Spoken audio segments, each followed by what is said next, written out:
Hello, everyone. This is Jamie Henkel, Learning and Inclusion Manager at PFLAG National. My pronouns are she and her. And thank you so much for joining us today for something to talk about live. As always, I am going to introduce and bring in my colleague, Jean Marie Nevada, who is going to lead today's discussion. And we are possibly having some technical difficulties. So I am going to try and buy myself some time. Hopefully we're live, and I'm going to bring Jean Marie in to be a part of the conversation and to get us kicked off. I'm here. I exist again. Yes, and I apologize for that. StreamYard was doing something a little bit funky, and I wasn't sure if we were live yet, but it looks like we are, and that we have folks that have joined us. So Jean Marie, take it away. So I do exist, Henkel? I really am here. You really are here. My philosophical dilemmas have been solved. It's that easy. With one quick click, you can fix your angst. So welcome everybody to Something to Talk About Live. My name is Jean Marie Nevada. I'm the Director of Learning and Inclusion at PFLAG Nationals. My pronouns are she and ella. Today we are having a really interesting discussion, and one that I feel like has not happened enough. And today we are going to talk about people who are Filipino in the LGBTQ space. So if you want to join us today for today's discussion and you'd like to read the article and the questions that we're going to be using for this conversation, you can definitely visit us at straightforequality.org/discussion series, and you'll be able to click on that first article, which will be the article that we are using today. So this week's article was entitled On Screen Normalizing Queer Love in the Philippines. It was in The Diplomat, written by Michael Beltran. And he talked about a new film that is coming out, and it was an interview with the filmmaker. And the article gave way to a conversation about people who are Filipino, as well as Filipino American, and members of the LGBTQ community. And so we wanted to talk about that because I feel like it is a group of people who we don't often have a lot of dialogue about in a lot of the mainstream LGBTQ spaces, and that clearly needs to happen more. And the good news is we have two great people along with us to actually help with today's conversation. So I would like to introduce Dennis and Maggie. Hey, Jean Marie. Hello, Maggie. And once we get Dennis in, hello, Dennis. Hi there. Hello, my friends. It is so good to see you. I was wondering if both of you could just do a quick introduction. Maybe Maggie go first and then Dennis, and tell a little bit about yourself and your background and obviously what brought you into this conversation besides the fact that I groveled. Thank you so much, Jean Marie. Dennis, it's so great to see you. And hello, everyone. I'm Maggie Ardiente. My pronouns are she, her, and I'm the Director of Development at PFLAG National. I've been on board for about 2 years, have mostly worked in nonprofit fundraising for most of my career. And just really excited to recognize Filipino American History Month this month, the same month as LGBTQ plus History Month. Because as you say, Jean Marie, we're often the forgotten Asians. You know, we make up a huge population in so many cities in the United States, yet quite often we are not part of conversations when Asian American issues are discussed, and certainly LGBTQ plus issues are discussed. So I'm really excited to talk today. Excellent. And Dennis. Yes. Hi, everyone. It's nice to be a part of Something to Talk About. I am Dennis Flores. I'm joining you today from Philadelphia. I'm actually an assistant professor in the School of Nursing at the University of Pennsylvania. And I grew up in the Philippines. I was born there and essentially, marked all of my major milestones, social identity milestones in the Philippines. And then I moved to the States when I was 20 in Georgia. And I know that we're being joined by somebody from Peachtree City. Hey, folks, I totally miss Atlanta. My sister still lives there. My work is essentially research based on family-based discussions at home involving parents and their LGBTQ adolescents. I'm a longtime PFLAG member. I actually feel like I decide on where to move next based on whether or not they have an actual active PFLAG chapter. So starting with Atlanta, to Durham, North Carolina, and now in Philly, and even joining members across the river in New Jersey. So glad to be here. Thank you so much, Dennis. You just became one of our very favorite guests of all time with that comment. That just ascended right to the top of the list. I've not even tried, so. So I would love to talk a little bit about this week's article. So we used this week's article because it was about a new film that had come out, which I am not going to attempt to butcher language, but the English translation is Just Like the Movies. And it is a film about queer young people in the Philippines. And so the author of this article did an interview with the filmmaker, and that got into a discussion about these two identities coming together. And so my question to both of you is, a film like this about, very open about LGBTQ people who are Filipino, how do you think it'll be received in the Philippines? And do you think that will be a contrast to the way it might be received among Filipino Americans here in the US? And whoever wants to jump in first should.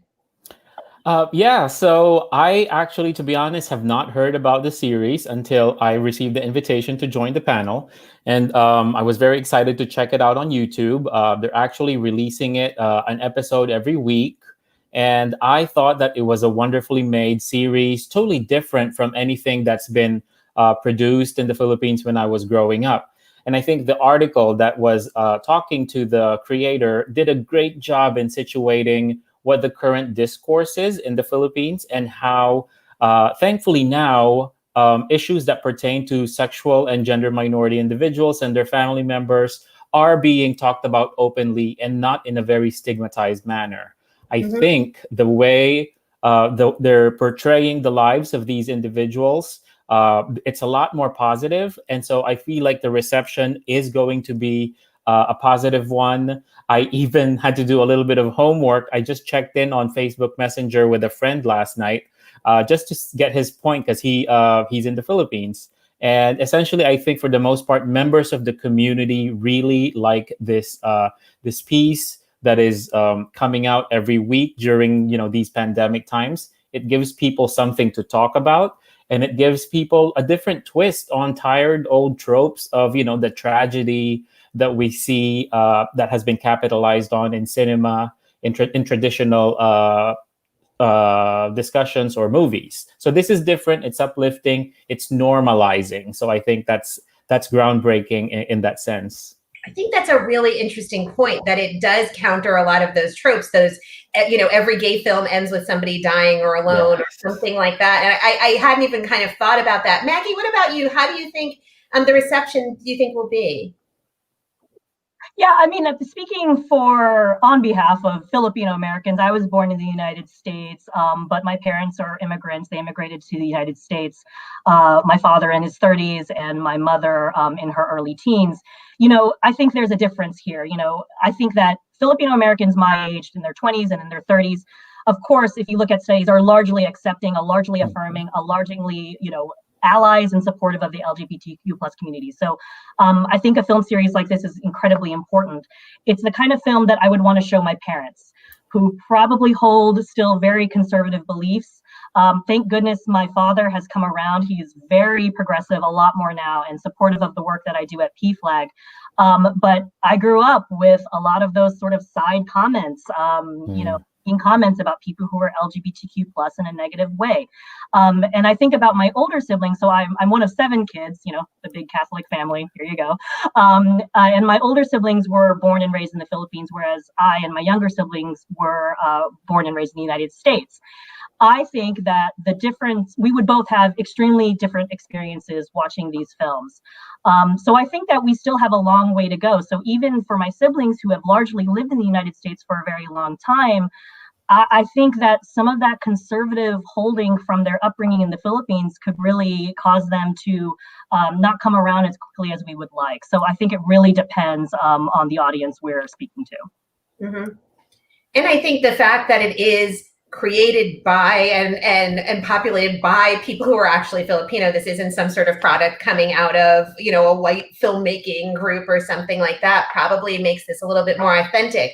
So I that was actually a perfect lead into the second question that we wanted to talk about, which was the role of culture and the role of culture both in the Philippines and among Filipino Americans here. And this is where it's going to get very interesting with Maggie, because a big factor here actually is religion. So in the Philippines, I think over 80% of the population is in fact Catholic. The balance is some kind of Christian and or Muslim. And yet, a really fascinating fact, about 73% of people in the Philippines also say that gay people should be accepted. So in some ways, that challenges people's stereotypes of a largely Catholic nation, even though it's pretty consistent with what we know. So I would love to hear from both of you, maybe Dennis talking about it first. How do you think that the role of religion and sort of the influence of Western culture moving into the Philippines, how has this changed the dialogue, and how has it changed the experiences of Filipino LGBTQ people, or how does it shape them?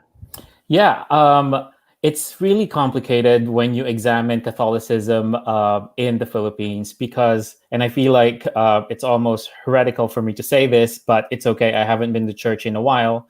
There's a notion of cafeteria Catholicism where you pick tenets that might work for you, and then things that are a little antiquated, it's okay to not, for yourself, it's okay to not adhere as much to that. And I think people create a sense of what their spiritual sense is. And it's a highly personal experience that that there are some things that just don't apply, or even strict tenets in the Bible are just very difficult to maintain and uphold. I definitely agree with you with that comment about while we are a predominantly Catholic country, a majority of folks are actually accepting and have no issues whatsoever with LGBTQ folks.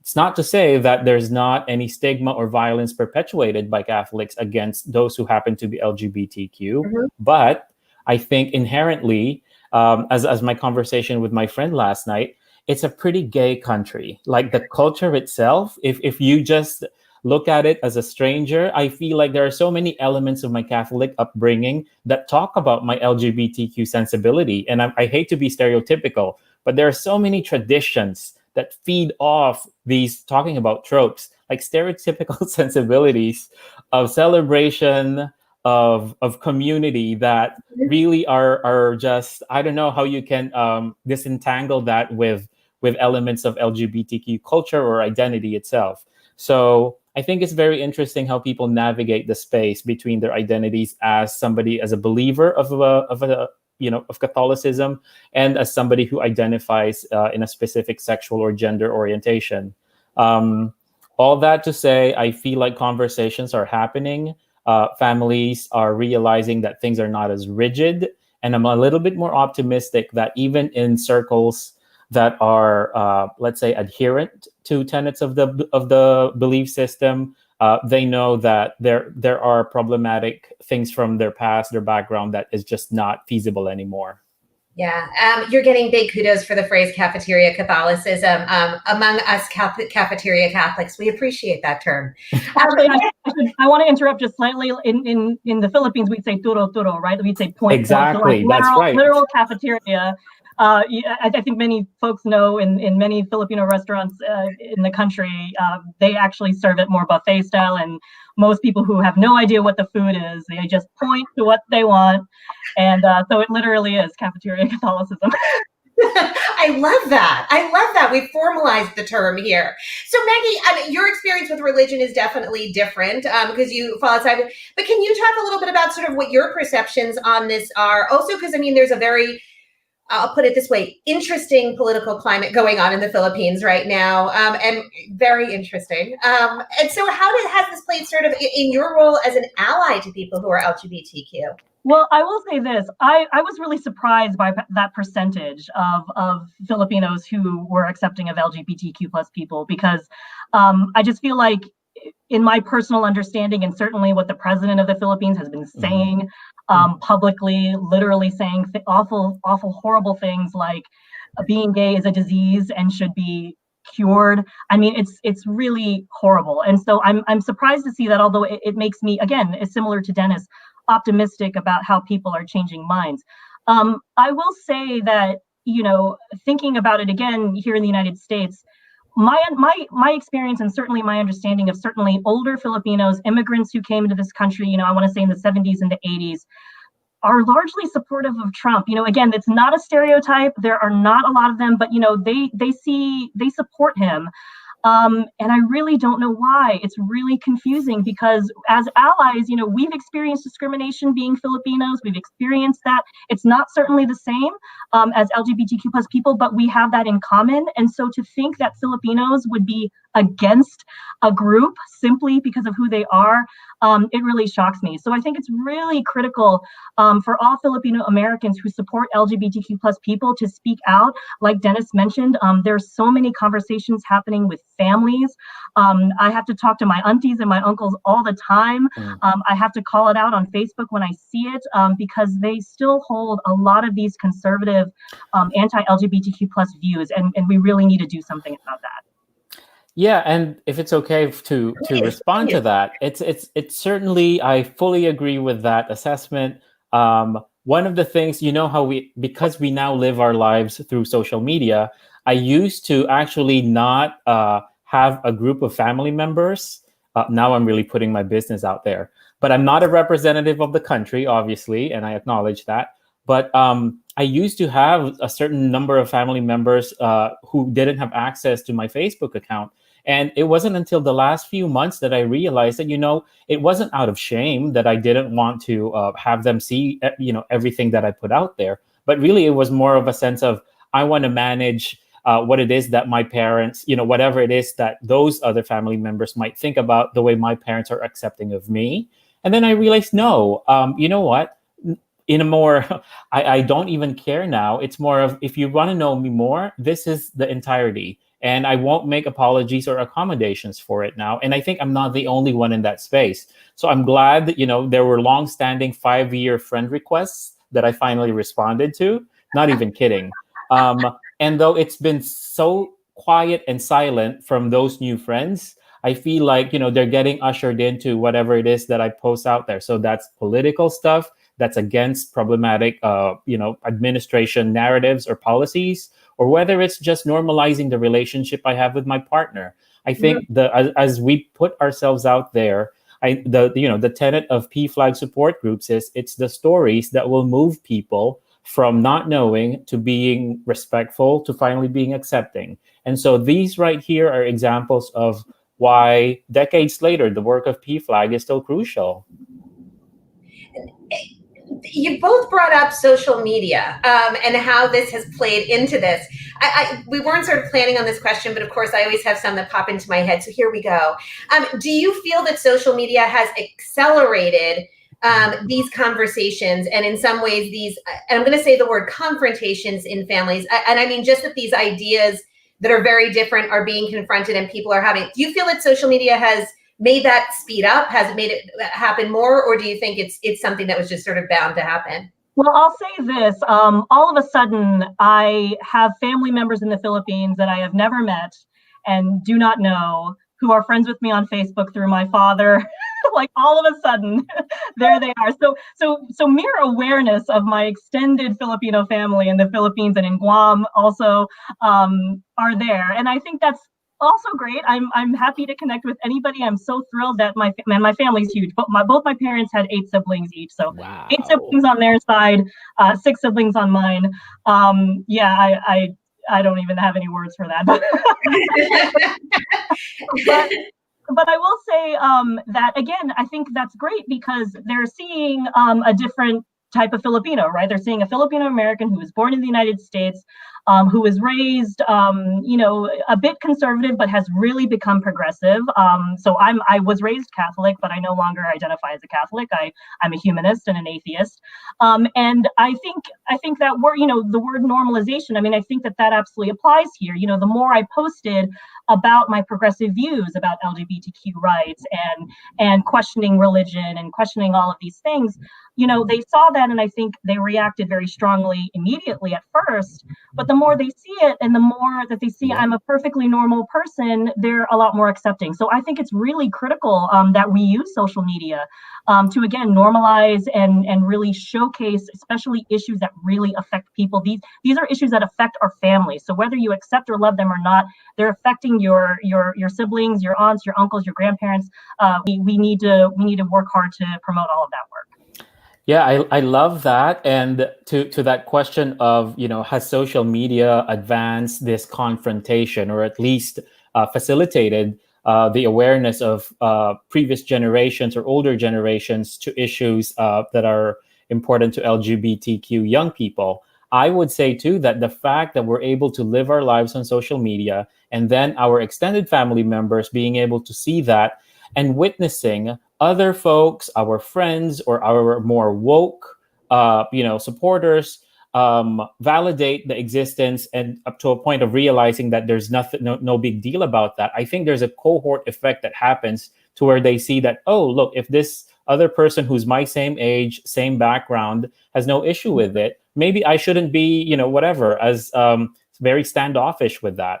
And so I think that's where barriers are broken, in that not only is the notion previously theoretical one, suddenly it's in the embodiment of the people on social media. And then you realize, well, they don't have three horns, they don't have a tail, and then it's like no big deal. And hopefully the resistance crumbles that way, right?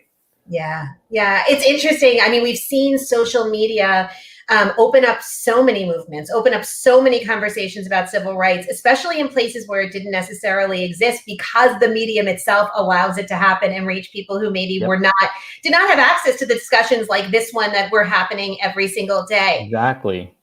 Which is so exciting when you think about it. I mean, for all the complaining we can do about social media, in some ways, it really is transformative when we can harness it this way. So we started the conversation by talking about the fact that LGBTQ Filipinos, we tend to see less visibility. Like in the conversations, a lot of other groups are covered, and this doesn't seem to happen as much. So what I would love to talk about, are there any stereotypes that either of you feel like you have had to take on as part of this discussion that people should be aware of? I mean, are there stereotypes around beliefs? Are there stereotypes that really make it this challenging for people in this space? And do you have any advice about how people should be learning more? So I guess I'll go. So that was a question that I actually really had to think about, and I still ponder over. I feel like in terms of stereotypes, negative stereotypes anyway, I think it can be subsumed under a generic Asian American stereotypes, which might include, I don't know, notions of being quiet, or being subservient to the larger will of the family, or trying to save face and therefore not rocking the boat because it brings dishonor to the family and the ancestors will be so upset. I think there's, we feed into that because there are similarities with other Asian American cultures. But in terms of the positive side, I feel like their uniqueness to the Filipino American experience by virtue of weird historical quirks. So the fact that the Philippines is an English-speaking country from day one, and then you have folks immigrating to the States and being able to, at least in some way, have fluency, literally, with the language. I feel like there's something about that we should be capitalizing on. Because a barrier for most people is not as much for us. As I was watching the film, I was struck by or the series. I'm 3 episodes in, and I'm struck by and reminded of how English is really incorporated in regular conversation. It's almost like a 60-40, even 50-50 split with how people communicate. And I totally forgot about that. And so I think being able to converse and apply, not to say that Western concepts are a lot more advanced or more accepting, but just because we have the lingo of acceptance that are English-based, and having a population that is fluent in that, I think the integration of the concept, it hopefully is a little easier. This is not empirical. It's not proven. This is just my amateur sociological assessment of the issue. But yeah, it's like there's a lot of English in the series, and I think there should be something that we can capitalize on regarding that. Maggie? Dennis, I'm so glad you mentioned all of those pieces, particularly about Asian stereotypes. I mean, when Filipinos are lumped together with other Asian identities, we really get lost. I think all of them get lost to a degree, and I think it's a mistake. I mean, again, if I if I had to count how many times people heard me speak and say, "Oh, wow, your accent is so perfect. It's a perfect American accent." I mean, I think I'd be a millionaire. If I had enough people, saying, "Why don't you use chopsticks for your food?" I'm like, "Oh my God." Like, I mean, it's all of these microaggressions. It's so terrible. And it makes me sad because I think, how is it possible that most Americans don't understand just basic understandings of Filipino culture? I think it's really important for all of us to understand the many cultures that make up the United States, of which Filipino Americans make up a very large one.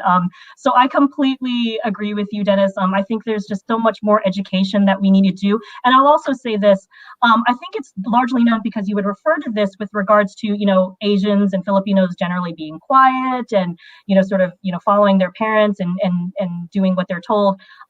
Seeing greater representation in Congress and in the political sphere, I think, is incredibly critical. I am so glad to see people in our generation starting to get a lot more involved in the political process, running for office as Filipino Americans and speaking out about issues that matter to us. This is where I hope to end stereotypes, that we are looking now to be a lot more politically involved and really speak up for our community. So Maggie, I'm going to see your chopsticks microaggression and raise you and this is me in my doctoral program a few years back. I come in and my professor keeps looking at me, and this is like a couple of days into the semester, and she looks at me and then she goes, "You know who you remind me of? Lou Diamond Phillips." And cracked me up majorly, but also he's half Filipino. And so I thought it was interesting, and all I could say was "para bailar la bamba," which is, oh, I'm sorry, by the way. So today is Latinx HIV/AIDS Awareness Day, or something to that effect. And I was included in a tweet celebrating or observing National Latinx HIV/AIDS Awareness Day. To which, I'm like, I'm glad because I'm in this space, but I'm not Latinx. And that's another thing that Filipinos get so confused for, which is wonderful. I think, Latinx folks are like phenomenal folks. They're my friends. But I'm like, there's a nuance there. And just doing your homework or not assuming that we're part of a monolith, would at least be a little bit helpful, just a little bit helpful. So anyways. Just a little. Hilarious, yeah. And, for the children and for La Bamba. I don't even want to accept that happened. We only have a couple of minutes. I want to bring Jamie back in and see. I saw that there were a couple of questions. I think we can probably take one on, Jamie. Yeah, so I actually have not seen much by way of questions. I did put a call out for anybody, but I think that a lot of folks that have joined us today really heard what Maggie was just saying, that having everyone lumped together as Asian or as Latinx, it really sort of ignores the realities that people are facing, and a lot of people said that we need to see ourselves reflected, and microaggressions are real. And so I think people really were excited to hear everything that you had to share, Dennis and Maggie.